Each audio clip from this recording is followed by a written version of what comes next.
फिर आपको आनंद आने लग जाएगा जब आप सोचेंगे कि मैंने इतना प्यार किया।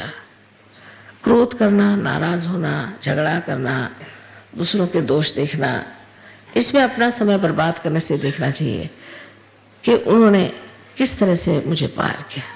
हमारे सहयोग में इस प्यार बहुत शुद्ध है, इसमें कोई गंदगी नहीं होनी चाहिए। अगर इस प्यार में गंदगी आ जाए तो सहज का प्यार नहीं, बिल्कुल देने वाला, जिसे निर्वाज्य कहा गया है। निर्वाज्य माने जिसमें ब्याज भी नहीं मांगा जाता, ऐसा प्यार मैंने किसे दिया।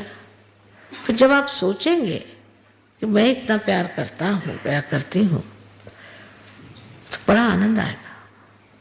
न कि तब जबकि आप कहें मैं उसको बिल्कुल नफरत करता हूँ, उससे मैं, वो ऐसा है, वो खराब है, ये, तब आनंद नहीं आने वाला।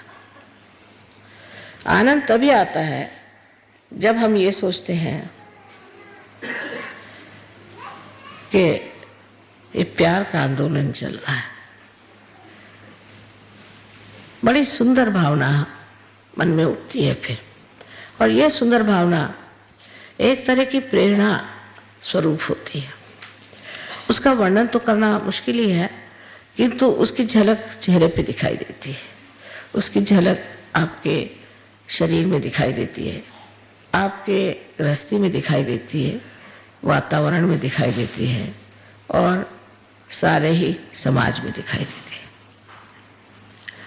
इसलिए दोनों समय का ध्यान अवश्य सबको करना चाहिए। एक आध दिन नहीं खाना खाया तो कोई बात नहीं, एक आध दिन अगर बाहर घूमने नहीं गए तो कोई बात नहीं, एक आध दिन आराम नहीं हुआ तो कोई बात नहीं, लेकिन ध्यान सहयोगियों को अवश्य करना चाहिए, क्योंकि ध्यान ही में पाया जाता है। तो सवेरे का ध्यान अगर हम कहें कि ज्ञान का है, तो शाम का ज्ञान भक्ति का है।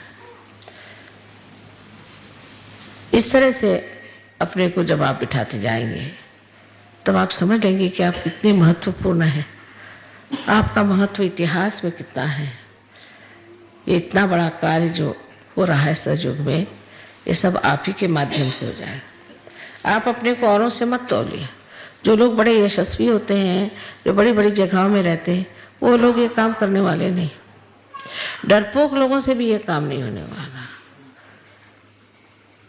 लेकिन वैसा बनना होगा।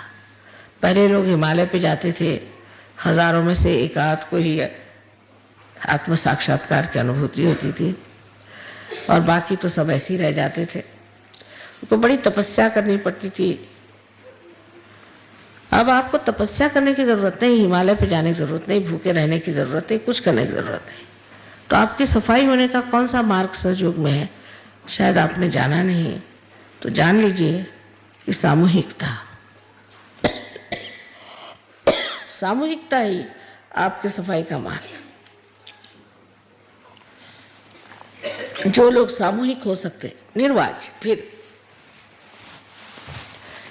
निर्वाज्य तरीके से जो लोग सामूहिक हो सकते हैं, उनकी सफाई अपने आप होती जाएगी। उनको कोई विशेष तपस्या करने की जरूरत नहीं। सामूहिकता को भी एक तपस्या के तौर से नहीं, पर एक आनंद की तौर से मानना चाहिए। उसमें अगर ये सोचें कि भाई कैसे इन लोगों के साथ रहा जाए, ये तो ऐसे ही लोग हैं, वो तो वैसे लोग हैं,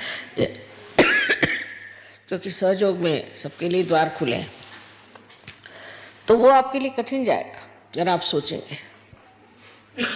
तपस्या के मामले में उसको मजे से जो उठा सकता है वही सहज की तपस्या। सब चीज हो ही ना, उसमें करने का क्या है, सब चीज बनी रही है, उसके बनाने का क्या है। आपकी स्थिति देवताओं जैसी है ये समझ लेना चाहिए, उससे कम नहीं। क्योंकि जैसे देवता लोग, हम उनसे कहें या न कहें, अपने कार्य को करते ही रहते हैं, उसी प्रकार आपका भी हो जाना चाहिए। उस स्थिति में आप बहुत आसानी से जा सकते हैं, कोई कठिन नहीं है और कोई मुश्किल नहीं है। लेकिन थोड़ा सा समय तो हमें अपने को भी देना चाहिए। पूरी समय हम बेकार चीज़ों के लिए समय बिताते हैं, तो कुछ समय तो हमें अपने को भी देना चाहिए। और सवेरे और शाम प्रतिदिन ध्यान ये करना चाहिए प्रतिदिन। इसमें अगर नहीं हुआ तो ये नहीं कि मैंने बड़ा गलत कर दिया, ऐसी बात नहीं। ध्यान का नहीं हुआ तो कोई बात नहीं, पर ध्यान करना चाहिए। ये मैं जो कह रही हूँ ये कोई ऑर्डर की तरह से नहीं, एक सूझबूझ की बात, एक विचार जिससे हम स्थिर स्थावर हो जाते हैं।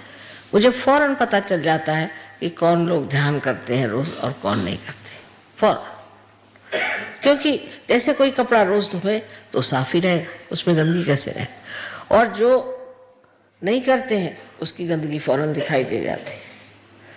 बहुत लोगों के 2-4 दिन ध्यान न करने से एकदम खराबी आ जाती है। तो ये स्नान है, अगर स्नान न करे तो भी चलेगा, पर ध्यान जरूर करना चाहिए अपने शांति के लिए, अपने सुख के लिए, अपने हित के लिए और सारे संसार के हित के लिए हमें करना। अपने से जब हमें प्रेम है तो हमें चाहिए कि हम जाने कि हम कितने महत्वपूर्ण हैं, कितने गौरवशाली हैं, और हमारे लिए सबसे कितना बड़ा काम, कितना ऊंचा काम हमें आता है। आशा है आप लोग मेरा लेक्चर सुन करके उस पर थोड़ा सा विचार करेंगे, मनन करेंगे। ये ना हो कि मैंने कह दिया उसके बाद माता जी ने कह दिया, फिर वो दूसरों पे लगाते हैं, अपने लिए कहा ऐसा नहीं सोचते हैं, सोचते माने उनके लिए कहा, मेरे लिए नहीं कहा। हर एक को सोचना चाहिए कि मेरे लिए कहा है और मुझको कैसे ऊपर चढ़ना है, इसमें कैसे मुझे कामयाब होना है, मुझे कैसे बढ़ना। सबको अनंत आशीर्वाद।